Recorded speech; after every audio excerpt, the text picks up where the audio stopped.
bộ bồi thầy có phần nhiều chiến trận và năm trận nó bố nó bọn khai dịch thầy đông dân mua xẻ như con nào nó bọn khai dịch thầy đông dân mua xẻ à như thì xiềng à kia ngay kêu lăn xi mà bọn khai dịch thầy đông dân mua xẻ à các anh lăn được một con nhân kỹ đều à một bên nó phân phối chuyện tù mua thì các tù bù dạng co tăng là ngay các tù mình phân phao ngay ở con nhìn to hình chi này ô suy ngay tù thiểu nó hả bọn khai dịch thầy đông dân à đã mà sao càng ngay thì xẻ như con mà sao càng ngay thì xẻ ngay mô xẻ ngay nhỏ xẻ kêu thầy đông dân à nó bọn khai à kêu thầy đông dân à muốn ai xẻ sao là ngay chiều chính chua các bạn ngay mô lên ra chút tu rồi đang tí mày đông xiên to ngay hoàn xỉu mày ngay chút xẻ một bèn thì cả đang sao là thấy mồ cầu à mô lên vô tu ở lia đều tu ở ca đều hey ma cái tu lòi à sao là chỉ cả thì tổ đó mày lùi à lý chuột lùi cái chuột lùi ôn chuột lùi à hoàn xỉu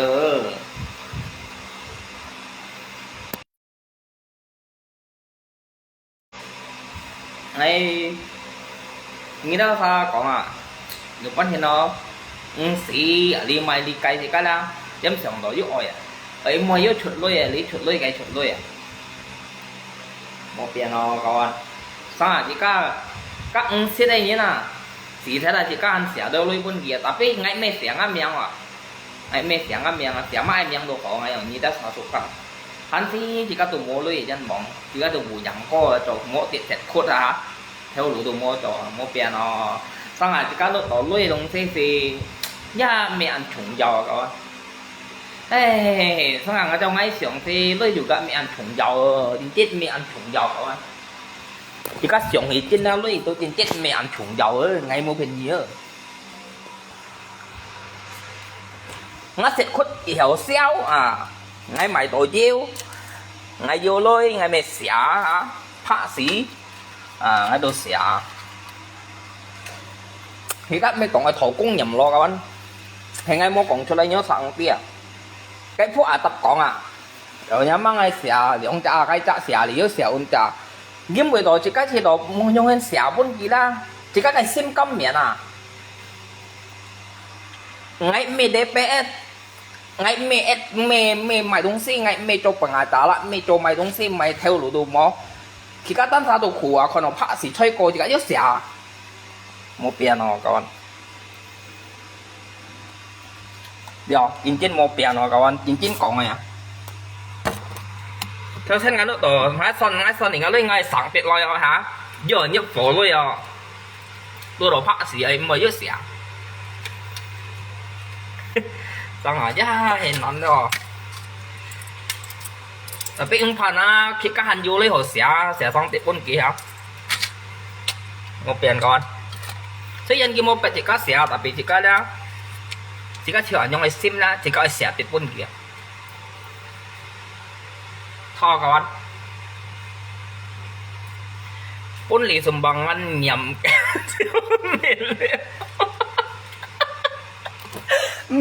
mấy còn nhầm kẹo xéo ngã bộ xe đã câu ngày cái còn à các anh sẽ để nhìn còn à các vô lôi nhìn một xẻo bốn kia như xẻo bốn kia mày biết sao chỉ các ông tí kia vô lôi ông tí kia mồ lôi ông tí kia mày à ôi nha nè chỉ các tem bốn nhìn lôi à dịch bạ trong hiên à dựa tới ai kém dựa tới ông mày kém à mấy còn chỉ các nhầm kiểu xeo con thì ngay một còn chỗ đây nhớ thằng tí à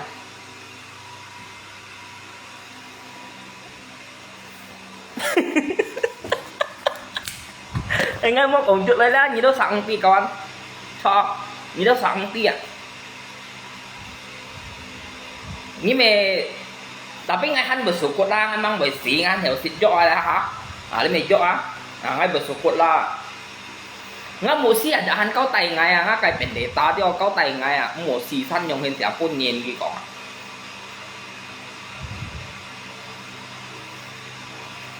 chỉ cái thì đỏ trong hiện ra thì cái chữ trả xem mà đó ngay mẹ còn nhầm chút lây ngay muốn lấy đeo ngay chút nào bạc ô thế nào ngắp phỏ nó chẳng ngay mua xích đeo ăn họ à chỉ các con nào phá xỉa thế này thì ơi mới chỉ các chiếu xỉa to sầu buôn kia ngay tụi mẹ hòa đi cổ ta ngay tụi mẹ DPS ngay tụi mẹ chặt cho thải theo lùi nhân ngay hả nhận bịa sao cái nhân mi à nhá chỉ các nó to sằng gì lôi yếu lôi à bạc ô thế nào nó sằng gì lôi à thọ nó sằng gì lôi à chỉ các anh nhấp phổi lôi àผมpunya nyep phổi tunggu mak nyep babi fi lo yang giban ba tapi mau biar tino le pak si oi mai sang ngai mau mai he pak si đó thì các mua xả tiêu chuyển chuyển mò ấy mới có tiêu xả ngay xin xịt qua các bạn sang ngai itu saya pak si si han xả đó các xịt đấy ha như xịt kia yang xả pun kia ha ngay xịt aja ngay han xả钱à đó xịt aja ngay han xả钱ngay mấy con thổ cũng nhầm chuột lôi ăn sầu nhân các xịt đây xả pun kia tôi nghĩ là những xịt kia như hậu xả pun kia một khổ đàn gắn ngay xịt kia aja ngay han xả pun kia thọ con à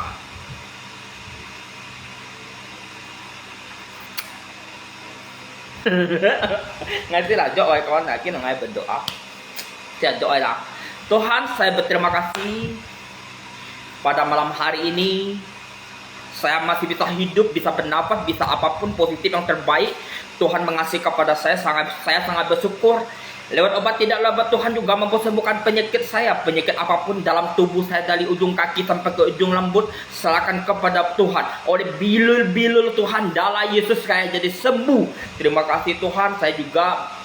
percaya Tuhan siapa sakit malam hari ini dimanapun berada manapun Tuhan akan memberkati dia dan sembuhkan penyakitnya jam ini detik ini hari ini juga Tuhan akan sembuhkan mereka yang udah percaya Tuhan semakin cinta Tuhan yang belum percaya Tuhan akan tobat mereka supaya mereka percaya Tuhan takut akan Tuhan taat akan Tuhan sayang kami mengasihi kepada kami juga Tuhan sungguh baik kami mengasihi kepada Tuhan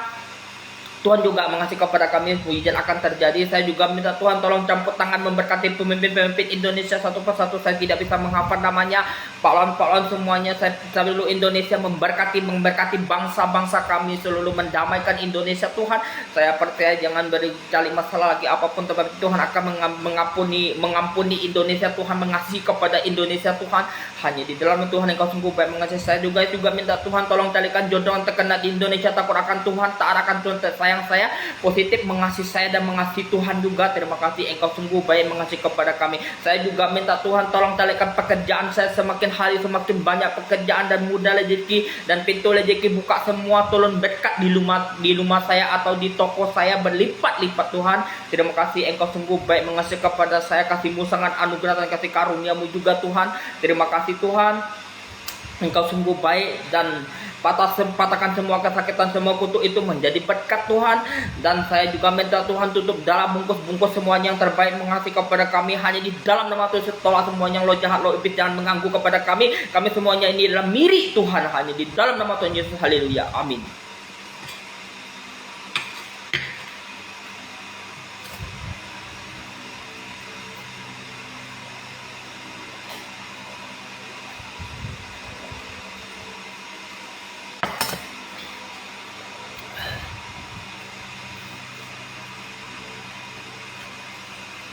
Ini tak kasih sumbangan nanti kamu mati tak ada orang tulis mẹ nghe cũng hơi vào thằng đó sáng hải như đó sao sòng đó ngay kêu ngà ngay mấy con thổ cũng nhầm lo đó chắc là ngay cũng đứa sao thằng như đó lộ nhiên thì còn hả các lộ nhiên biểu sao bên đông thì còn đó phát sĩ pha những pha xéo phát sĩ tụi một trong con ngay thế nó tổ phát sĩ đâu ngay chỉ hành xéo đâu ngay mấy chỗ DPS à ngay mấy chỗ thầy theo đủ à hẳn như ngay mấy khơi tiệm à hẳn như ngay mấy chỗ kẻ kiến bùa tapi ngay dịch hạt xéo là phát sĩ đó ngay dùng ngay mấy cái miệng à ngay mua dùng ngay miệng à ngay dùng ngay mấy cái miệng à ngay xéo là phát sĩ ngay dùng ngay mấy cái miệng à ngay mua dùng ngay miệng à đó hẳn như ngay mấy khơi tiệm mà ngay biết mày đúng gì ngay dịch tuấn tuần nào bị xì như nào đó thì các chỗ thế thì các nó tổ mày ngay thế nó tại nào hả mày chuột lui rồi hả ngoài thì cây chỉ có sòng đó phát sĩ pha na chỉ có chút xẻo lọt hiện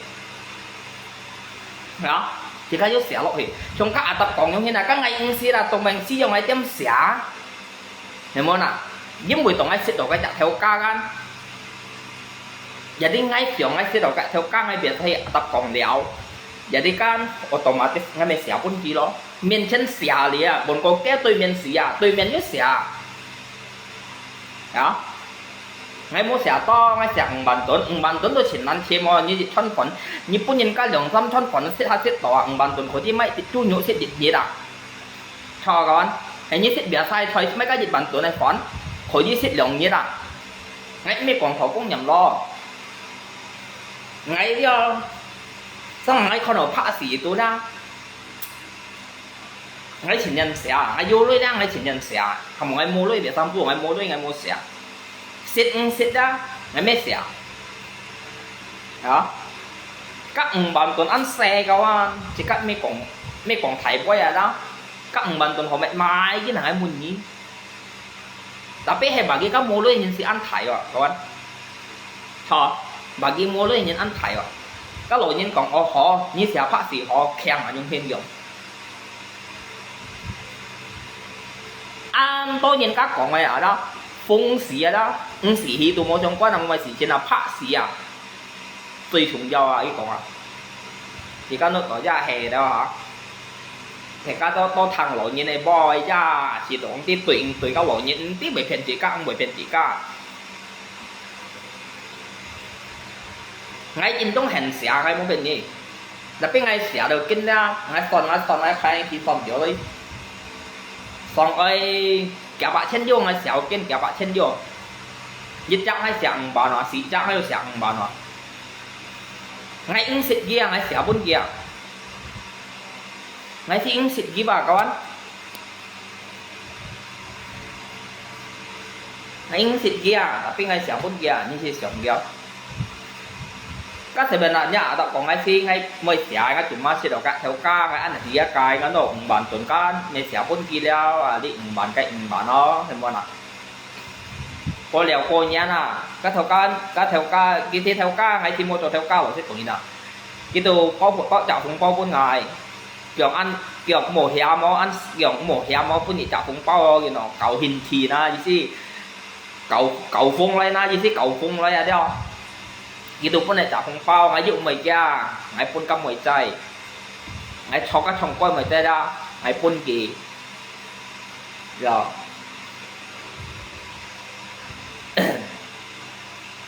thế nhưng mà nhìn gì nào sáng hạn những cái đồng xe căn ở vô lại vô hì hả chẳng vô thèo hì à mua lại mua hì thì mua thèo hì à ngay con ở cái chùa cũng con ngày trên công viên ngày mai chả cây con gì ngay mấy con anh ăn sủi cổ nó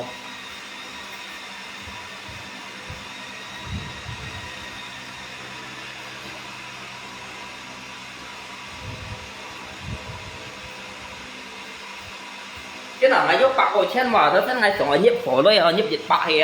nó mang ơi na liêu cá kẻ như đây nhiếp à mua lôi à vậy mua dêu xẻ thì ra hèn nó còn chỗ trả nhìn ra hèn nó ngay khi muốn mà vô hảo lắm nó bắt hình đi cái chúng do thì các còn xếp bỏ lối không rồi nào ngay ở đó thế ngày mai còn nó phao còn tay thì ngày mai chun sáng thì các người bắt hình nào hai chiều lối đồng si ăn hổ khá đây dạ mình hổ léo rồi các tụi mình còn cho thải theo lúa sang nhưng các cho thải theo lúa thì bỏ sang nhưng các cho thải theo lúa thì bỏ hả ơi xả con nghe nó thì nhỏ con hiện mãi thì cái hả thì các một tiền à thì các chiều cũng cho tay rồi mới vô xả bà nó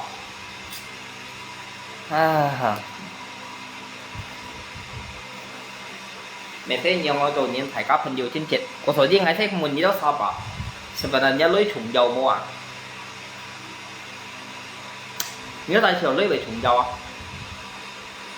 là cái bà kia ngay đó ngay chiều lưới mố mày trùng dầu à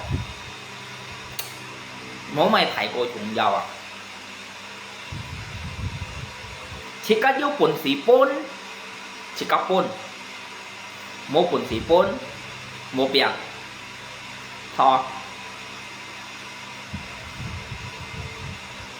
bà ghi mua lối nhìn lối tụ cổ trùng dầu bà ghi diêu lối nhìn nào đó lối mua mày trùng dầu à thọ rồi cái này ghi diêu lối ghi thịt đồ mua mày trùng dầu thường cái này đi mua lối à bạn tuần thì triển thấy được đó vì có mua lối nhìn đó tapi hay diêu lối thịt đồ không bị phải trên tre thì mặt màu lam ngay nó tỏi liêu bạc rồi thế này là ngay nhấp phổ đôi à ngay yếu lượng bạc thế này nó nhấp phổ đôi à hảตัวพระศรีไอ้มายุเสียทั้งcái đó san còn à thế rồi nhìn cá trong nhà nhung hình còn là dòng ôi như sẽ phá sĩ một trong con rồi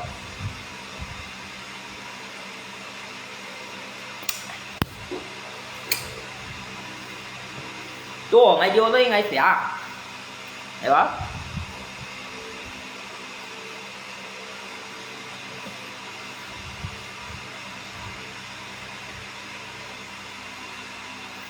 kalau enggak penting jangan bilang lagi mau cari cewek kaya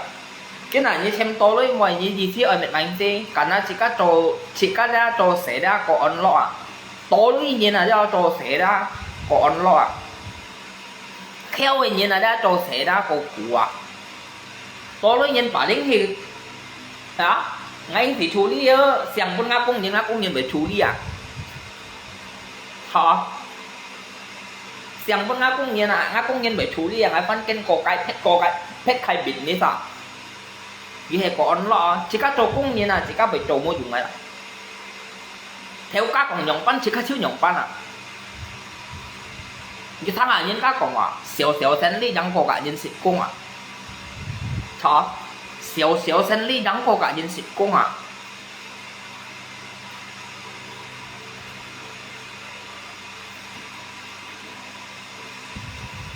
thằng là thì thành theo các sĩ hệ nó theo các môn mày sĩ trò công nhân về trò mua dùng hay là cái thì sửa phê vậy hả à cái họ vào với phép thằng hả và đến cái sửa phê hả cái bàn tao vậy hả cái lọ thịt kỹ to chẳng phải này thâu chuyện lại à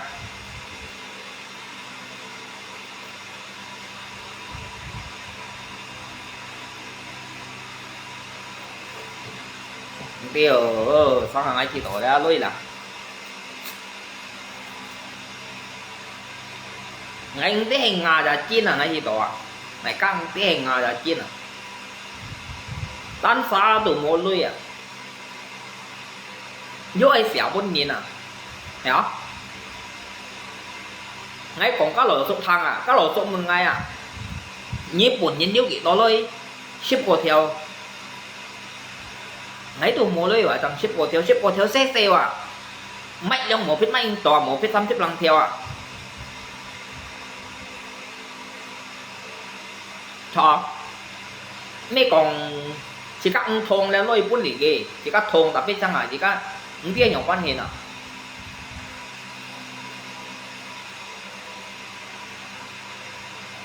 kho rồi mình thấy nhỏ chỉ cộng 10 sóng đen to yang penting phải một sẽ lọ cộng 16 nhân ăn có luôn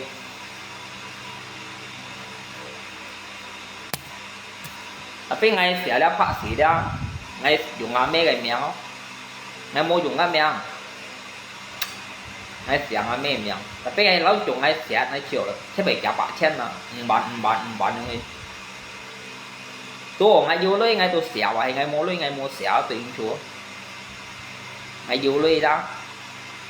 không có gì đã xả na nhông sẽ đấy ngay mê lọ à sáng hàng nhung phá sĩ ngay cô hãy tiêu chứ trả tăng tiện nào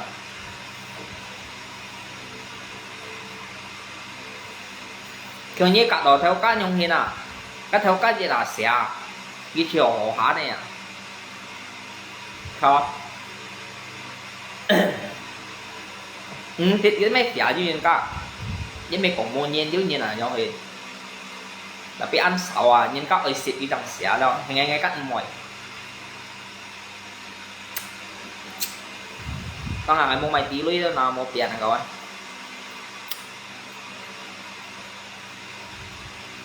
tuy nhiên cái mua phòng này mua phá sang này xẻ tapi ngắn nó tổ đã phá xỉ ra ngay xưởng đó ra ngay con đó nhà cái xỉ đó ngay mẹ xẻ bốn nghìn đó nhiều nghìn nó là cái đó sao bị chỉnh mỏng ngay đâu ngay mua cho mua mày xẻ bốn nghìn ngay chứ chịu à thế nhau không con chỉ có trò nhìn thế nhau không chỉ các anh sử dụng có nhìn cả tia tủ hắn bởi tia chỉ các trò mày sang xe đó chủ gia số tia như mua họ chịu kia chủ gia số chén xe cái tủ tia như chịu kia anh ta đặt như anh ta chịu chủ gia số à mà cái gì tủ tia chủ gia số nhị xếp xe tìm trong mua sợi mua mỗi như chủ gia số mua sợi mua tapi chỉ có vô sợi mua chủ gia số mỗi như tôi trò sang xe mỗi như tôi tả lý như tôi nhìn à được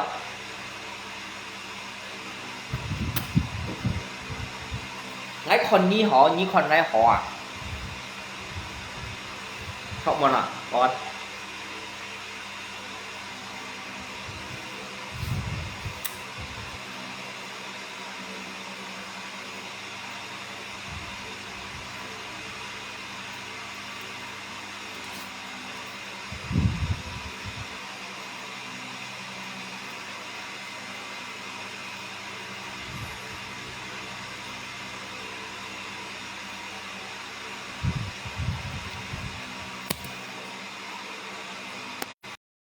đây gọi à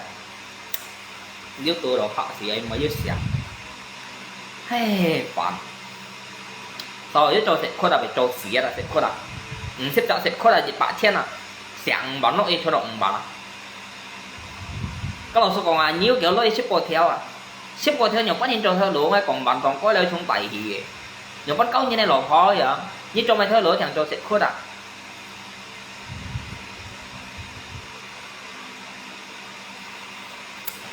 thì các thịt to cạo lộ nhiên liệu ra thì các nhà bởi còn nó một cạo to cạo lộ nhiên liệu họ lộ nhiên này dùng khảm đó khi đó ta còn thì các lao lộ nhiên dùng à kiểu như nó lộ bại dùng à đi còn được nó lộ bại dùng à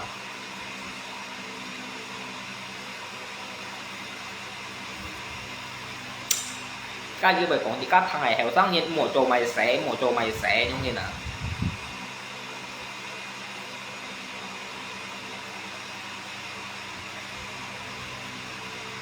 nó cả lông piong thì nó kiếm piong thì nó hành dưới xếp của theo kia này piong thì không có nhìn này tại hạ cái việc một tay cái này piong thì dưới ra mày một tay để đi cái này piong thì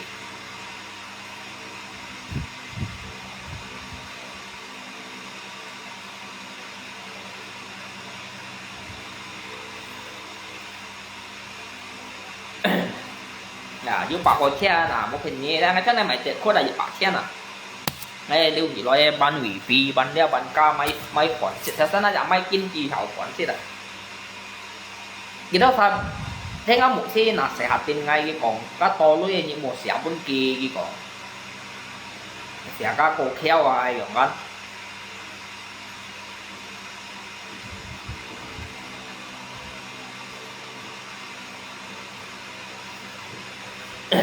bây giờ lộ nhiên còn thấy khó à nhung kia nó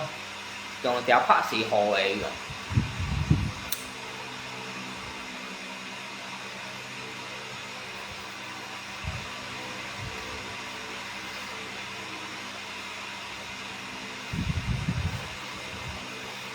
phun sĩ ngay tôi mua mày diêu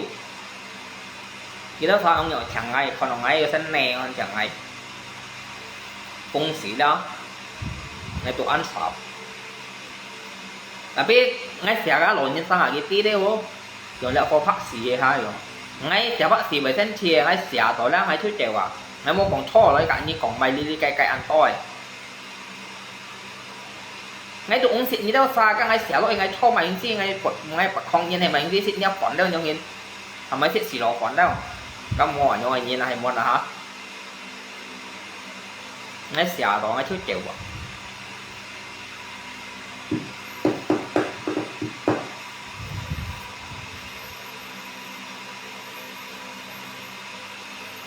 tuy nhiên thì các buổi thì ăn sẽ lôi tapi kami juga lôi ha nghe bagi kau chỉ nhận thải lôi nghe bàn tuần à phụ ca dịch cái lô dịch bản à cái lô phụ ca cái à cái lô phụ ca như khỏi sẽ tốt kiểu lượng nhất sẽ to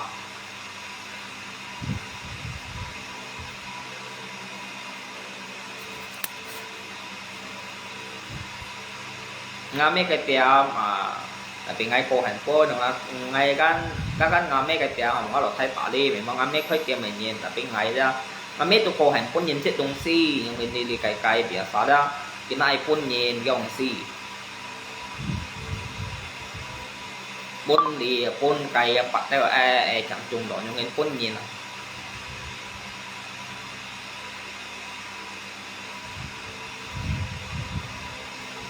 ตั้งแต่ที่ก็เมย์คนเยอะคนตั้งแต่คนที่ได้ตัวเลยยินไม่เขียนคนยินอ่ะจงก็ถ่ายผีคงเมียนยงยินอ่ะภาษาตัวถ่ายผีคงเมียนอ่ะนิมุนเกียนี่เช่นท่านยองนิมุนเกียถ่ายผีคงเมียนยี่สิบไงบ่นี่ขอนิมุนเกียกันวันในเมย์ของจงก็อยากถ่ายผีคงเมียนนิมุนเกียสิบไงบ่ในมูยไก่ช่อเดียวในอาเสียวลี่ไงหยกมือไก่ช่อเดียวในกองอ่ะnhớ sau lôi như này bộ tăng chuân tổ một ô cái chỉ tuổi dưa à các thầy thì không nên tiêu chú đấy mà ngay khẩn trăng thầy quân kìa nãy mấy còn phùng thầy cho con nãy chỉ mấy phùng thầy cho chỉ đâu sao tiểu sang ngay tiểu chỉ là dùng thầy bị không nên lôi chuyện chứ ông biết cho to lôi rồi như khẩn trăng thầy quân kia rồi à chuyện to rồi nhân cả những người còn ngay à cái thầy bị không nên thì tiêu xịt đó rồi à hả xịt bao sữa rồi à xịt leo xịt cao rồi à thì được cái bộ ấy xịt copy mon xịt mày á rồi cái lầy đó cái lồng chảo lồng không chỉ lồng chảo lầy đó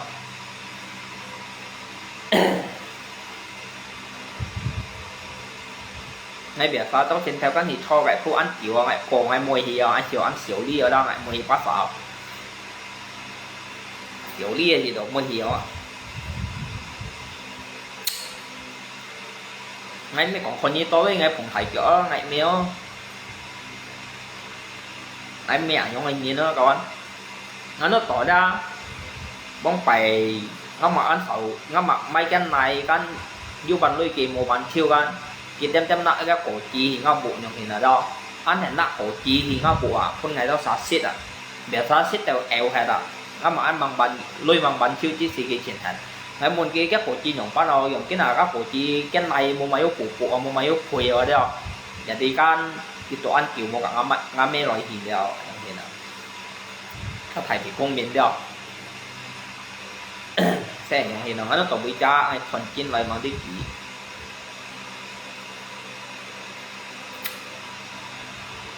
các chúng châu xài theo cái này cái sắp đó cái pion đó là ai còn cái cổ chi chúng châu thải theo biểu sao phun nghi mại li cây còn cái bộ tiền cho nó xài chúng châu này còn cái sắp lấy xít à đó lên nó sẽ ra bao sủa còn em mua cái liệu ăn kiểu em mua mấy cái liệu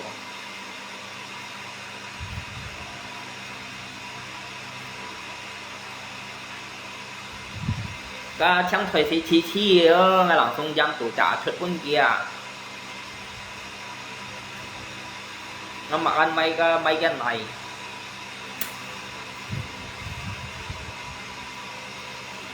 thế cả phải không miền mấy cái này à không phải mấy cái này thì nghe cái nào của giờ khi chuyện nhớ xe này như na thằng kiểu là tùy chuyện to bởi cũng bởi bố lưới na chuyện to lưới à anh kiểu ngay mua gì không anh mua chỗ họ là 10 triệu gì rồi anh xỉu lia gì đó thì các tôi mua lưới tôi thải theo đồ đã nè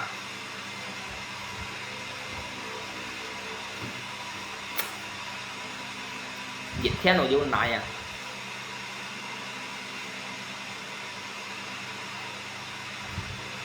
theo cùng bạc sườn này tôi cũng xịt ghi có mọc của ta tạ ti các ngày tôi xịt ghi mọc của ta tạ ti khuôn tiền đa tiền phân chọn khuôn tiền đa tiền mình xe này á cái lỗ của chàng xe này có nổi lăng chè à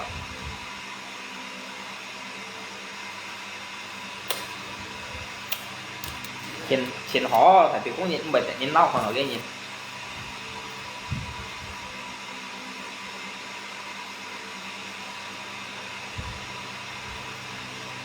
cho được ngay cặp 10 cho thì tổng ngay xỉu ly ở 10 cái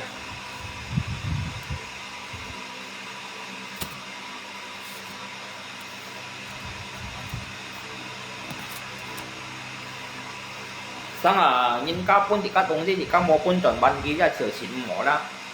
để mà họ thì cái thì đó ăn mỏ như là cái tiếng pun thì các东西à thì các mô ban chuẩn kia sửa chín mỏ à chẳng thôi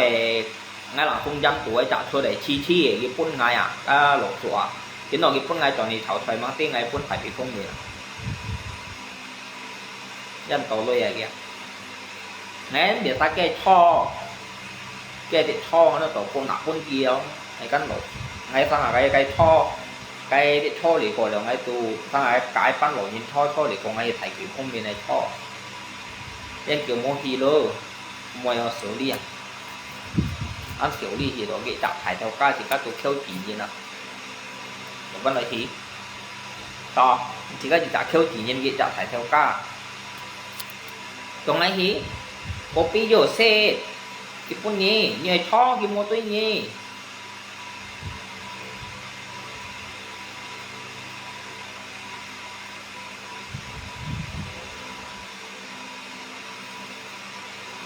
mấy cái cá xử lý à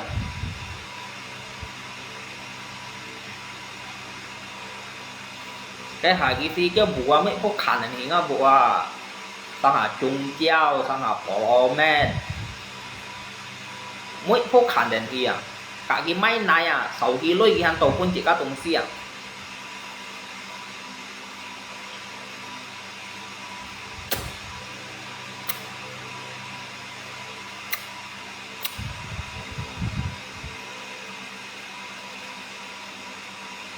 là bé 6 cái lôi thiếu dành gì tốt kiểu banh kia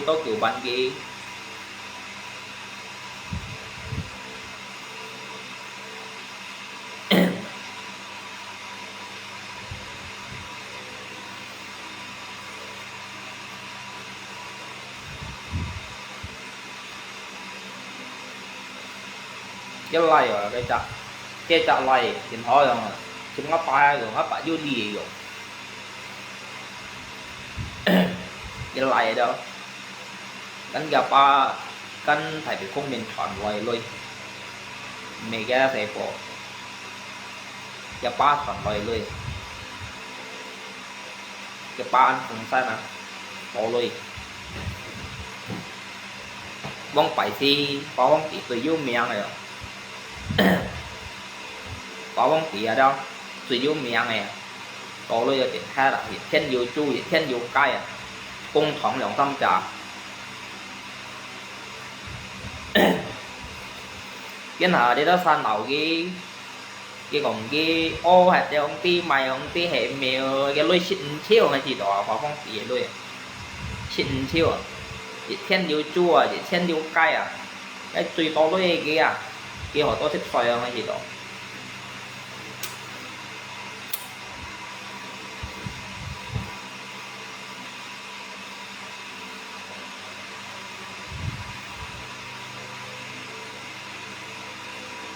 chiến phân kiểu không ạ tùy vô miệng này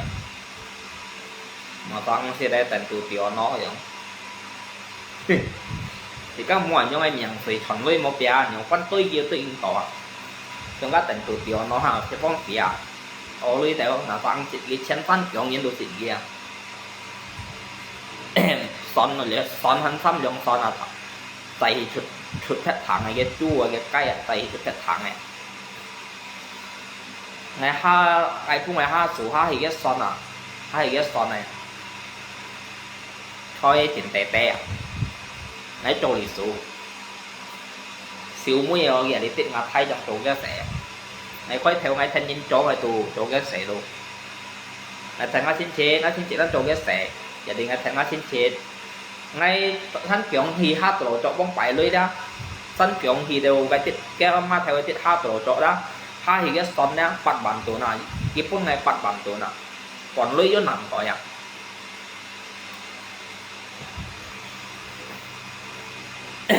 ha tổ chỗ ha dịch ha có bóng tí lộ mình sẽ nó biển bằng là mà kiến hải đi đâu xa ngay thì đầu mấy em biết về nào cũng bật xuân mốc thằng đầu tiên cũng bật xuân này bukan phần của lối tiết đây thằng nó thằng này cũng khen à thì các mua nhóm buồn thì thuần là nhóm này lưới đá nhóm bán thì các thuần bỏ con nó mới về nghe những một thanh cái chèo à chèo người yên dân à mà đấy ha một thanh nhiêu chèo à chèo người yên dân à thì các mới cho được xí hết ăn mua nhóm này lưới à dạ cho được như xí à mua nhóm này lưới à cái này chỉ các mua nhóm này miệng à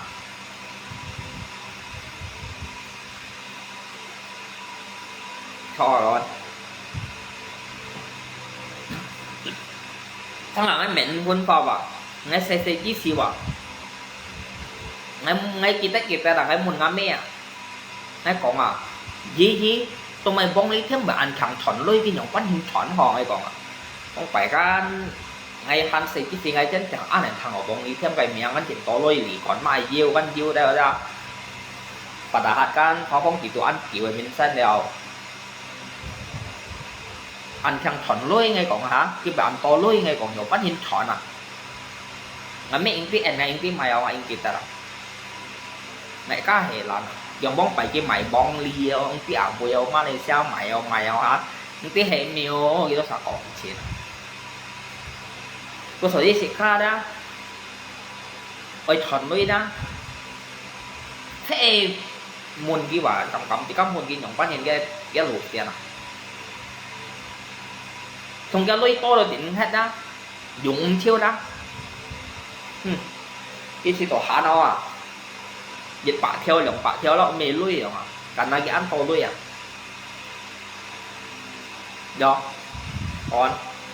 cần là cái ăn to lui à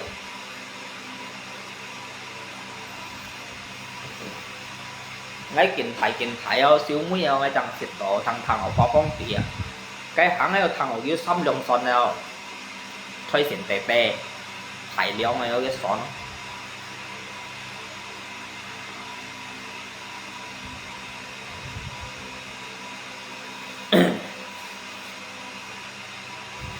cái bán nổi nhiên có phải để bố nhận ngay thì hả dưới một ngày à ăn kiểu mua lấy liao có ngày ngay xỉu ly ngỏ uốn tạ xe ngày thì dạ xe ngày ngỏ mày ngỏ ăn xỉu ly ngày mày có phải liao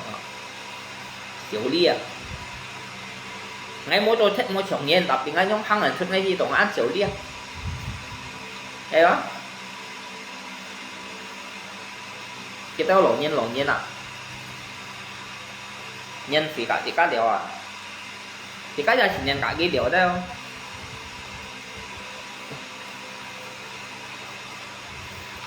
còn cái thầy thuyền mẹ lộ cũng anh nên sụa anh nên qua chứ bây giờ phải là cái mà tí cái to khoảng anh mày để ta nhỉ kia cái khu này còn nhân miệng miệng anh nhỉ kia giờ ngày xả tiến sĩ bốn cái ngày xả bốn cái lộ cái ông cũng bảo chồng này chồng con nhân miệng này chồng anh nên làm như xả nhiều cái thì thầy thuyền mẹ lộ cũng ra thấy kia ngắt chính đâu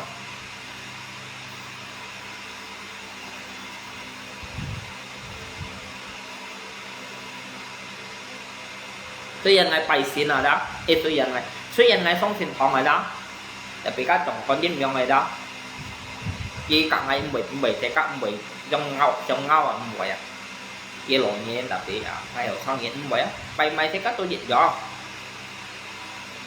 bay phòng thế là tại dòng khai chút cho như bay lượng dòng tại dòng khai chút cho cả cái ảo phổ còn à cái ảo lộ nhiên còn à do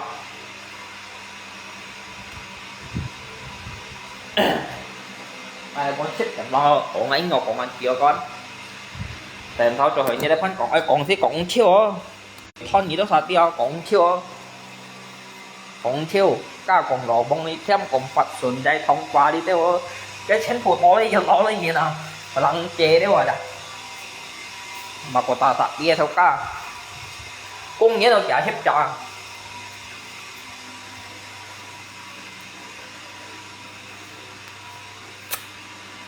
nó cú thông ấy giờ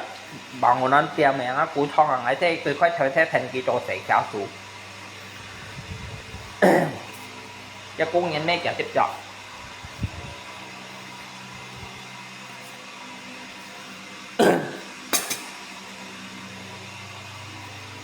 cái đó là nhân thiên phố còn chế là dùng thái bị có miền ha mi ha nãy chẳng phải quân gì dùng à cái đó rồi xin chiêu dùng chiêu rồi thì nấu cái đâu bắt đầu tụi mày phải thẳng đâu dùng như quân gì chẳng phải rồi vì các mẹ còn thực ra nó còn ai còn cái quân thì ngay ai còn cái bộ ấyเป็นcái chúng cháuเป็นsẽ theo á cái quân này chúng cháu hồ hồ à các bạn thầy theo à hả của nó mấy tiêu mai hồ hồ à lên kiểu nào lên kiểu cái mô quân nó cái còn gắn này mô mày yếu phơi ơi rồi thì trong hình còn à cái bài khả năng thế xí đâu chỉ cắt eo à mấy còn mày con còn chín cái này đó còn tận bắn kia xí đâu chỉ cắt eo à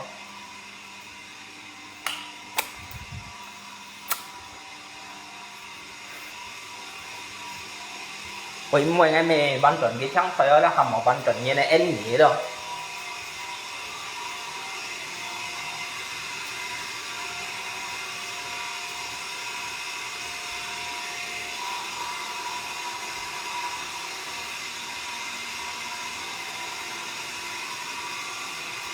mua ở nhau em miệng ai chẳng ăn to lấy được chẳng có một cái cho rồi đã xí đồ mồ luôn ngay kia mà tụi lôi luôn bây giờ đã tận kia thôi tụi cái bì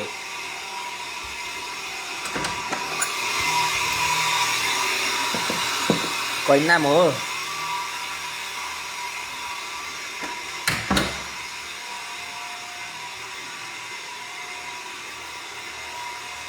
rồi nhung còn tới nào con đang ngày rồi nhung cày rồi phải mua thôi tụi chỉ có tao hay bán cỏ